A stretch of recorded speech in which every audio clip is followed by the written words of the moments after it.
And all we have to do is hold on to his promise. That's why when people try and get in your face with negativity, trying to get you to respond, you don't have to say a word because you know that God has a promise for you. When people who you thought were your friends stab you in the back or spread rumors about you or flat out lie against you, you know people will lie against you, right? You don't have to respond with negativity because you have a promise from God that's more important than all of that. When people criticize you and tell you what you can't do or what you can't accomplish or what you can't achieve or what, you don't have to stoop down to their level. God has a promise for you. God promised that you can do all things through Christ who strengthens us.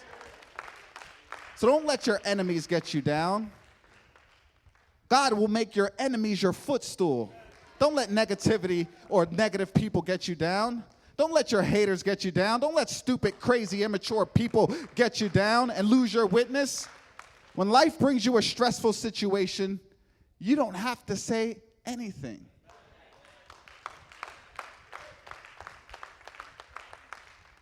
Why?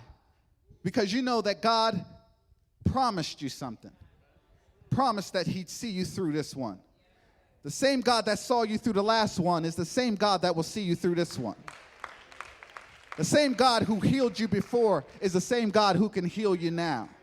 The same God that mended relationships before can mend relationships now.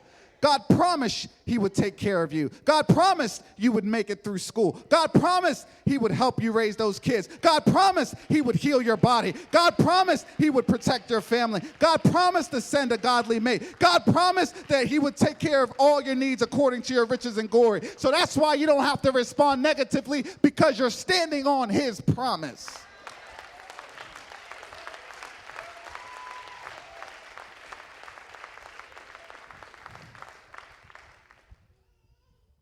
Tell somebody what God has for you, it is for you.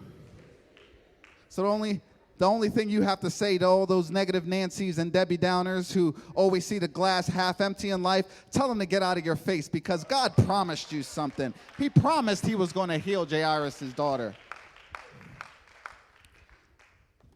So you know the story. Jesus goes into the house of Jairus. People are wailing and crying. And Jesus asked them, "Why are you crying? Why are you wailing?" They said, "Because Jairus' daughter is dead." Now, Jesus is confused because death cannot stand in the presence of Jesus. So he's like, "She's not dead. She's only sleeping." They start laughing at him. But we all know that Jesus will always get the last laugh.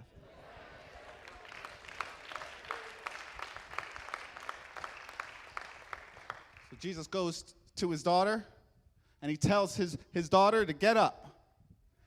And she gets up immediately. Now, if that resurrection story didn't do it for you, I came prepared with another one.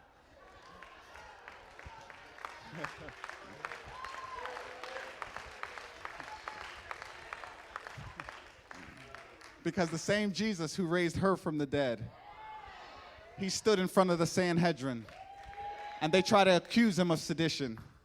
They try to accuse him of things that he didn't do, and he knew better, so he stood silent, because Jesus knows he doesn't have to respond to people.